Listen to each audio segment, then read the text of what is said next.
Looking for a guaranteed way to create content that resonates with your audience? Start a podcast. Interview your ideal clients and let them choose the topic of the interview.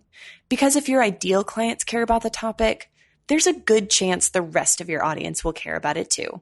Learn more at sweetfishmedia.com.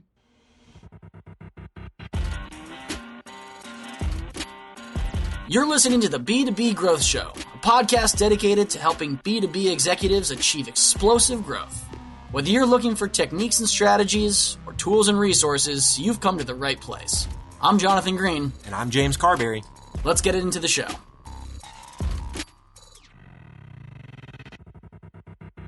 Welcome back to the B2B Growth Show. We are here today with Mike Locke. He is the president of the Marketing Technology Association. Mike, how you doing today?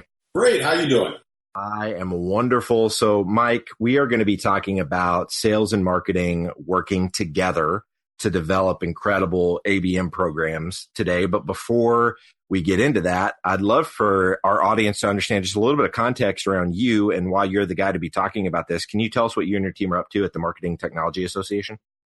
Sure. We are launching chapters throughout the U.S. this year, and our focus is on how you build great marketing technology infrastructure and how you use it to grow your business needs. I love it. And so, Mike, why is this topic of, obviously, I hear a lot of people talking about ABM. I hear a lot of people talk about sales and marketing alignment. I'm sure with you being as entrenched in the space as you are, those are two incredibly common topics that you're hearing all about as well. So why is it so important that we need to work together? Kind of what's the why behind what we're going to be talking about for the rest of this interview? The importance of working together is to just grow your revenue. You can sit at two individual sides as sales and marketing and never work together and say you are through this program of ABM.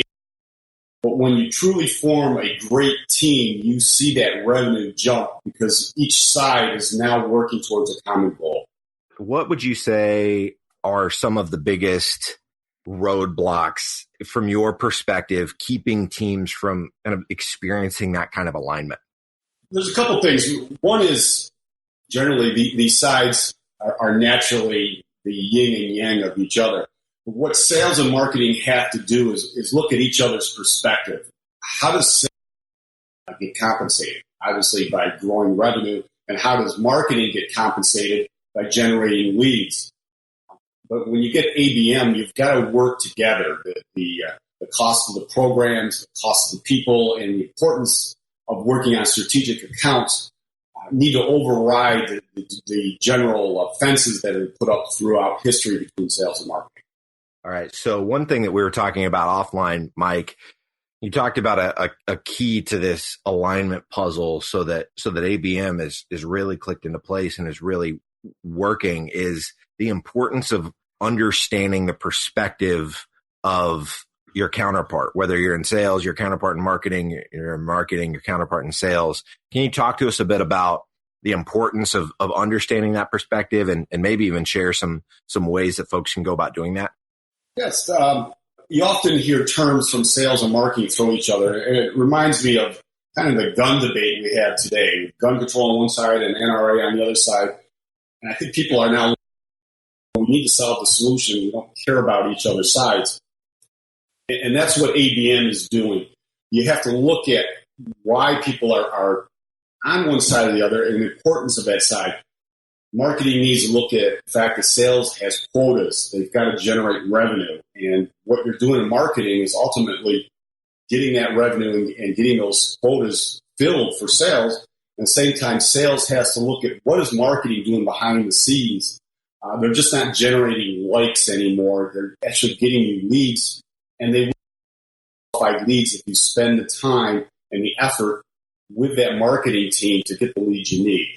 And that's what ABM is about, is to see each other's side, to understand where they're coming from and how they're compensated. That's I think a big one is compensation. That has to be also a team-generated area where both marketing and sales are compensated for the total output of ABM. Have you seen a lot of companies starting to implement that, where marketing's compensation is based on closed won revenue? I think the better ABM programs have that within their systems.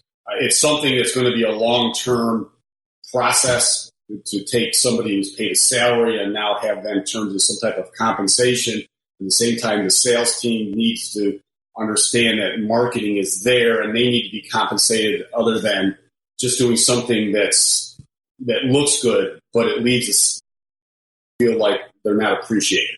All right. One last thing, Mike, that you mentioned before we started recording, you talked about this idea of needing to get away from the activities that the other side has to do. Talk to us about this mentality and how we can move closer toward it. One of the things that is you get into this area where you've got to meet together, you often get into the finger pointing. You have to do this in order to understand my side, and the other side says the same thing. Kind of reminds me of that old Buffalo Springfield song, "Is right if everybody's wrong." You've got to be able to step back, and instead of saying you must do these three things in order for me to do this, you've got to look at the common goal and say, what do I need to do to reach that common goal? And have both sides agree that we have to step back from our normal roles and look at what the other person is doing to help you accomplish that. And that will bring about a greater ABM program. Love it. Mike, before I let you go, I would love to hear, do you have any stories of, with companies that you see that are just brilliantly executing ABM that you would mind sharing with listeners before I let you go today? Probably one of the best. I've been lucky enough to be on about 100 different webinars on ABM over the last year or so. The most, I would say that the company that has it best as right now, I see, is an ABM vendor called Engagio. Okay. They are using not only their strategic accounts, but they're trying to spread it across all of their B2B programs. And I think in the next 5 years, account-based marketing will be the way you go to B2B. It'll be the most dominant way. It'll be 80% of all B2B marketing will be some type of ABM. I completely agree. I think there's so much opportunity, and vendors like Engagio, and we're working real closely with Terminus, and when you see those companies and the success they're seeing deploying the very thing they're advocating for, it just makes too much sense that the rest of the market would follow suit and start doing the more personalized approach, going after strategic accounts as opposed to the lead based approach that is seems to be becoming less and less effective by the day. Mike, this has been incredible. I really appreciate your time today. If there's somebody listening to this, they want to stay connected with you, they want to learn more about the Marketing Technology Association, what's the best way for them to go about doing that? Well, they can reach us at ac.com, which is our website. They can reach me at Mike Locke at mktac.com, or they can reach us on our phone number, area code 864-884-3497.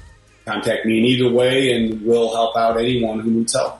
Thank you so much, Mike, again, for your time. This has been fantastic, and I really appreciate it. Thank you. There are lots of ways to build a community, and we've chosen to build the B2B growth community through this podcast. But because of the way podcasts work, it's really hard to engage with our listeners.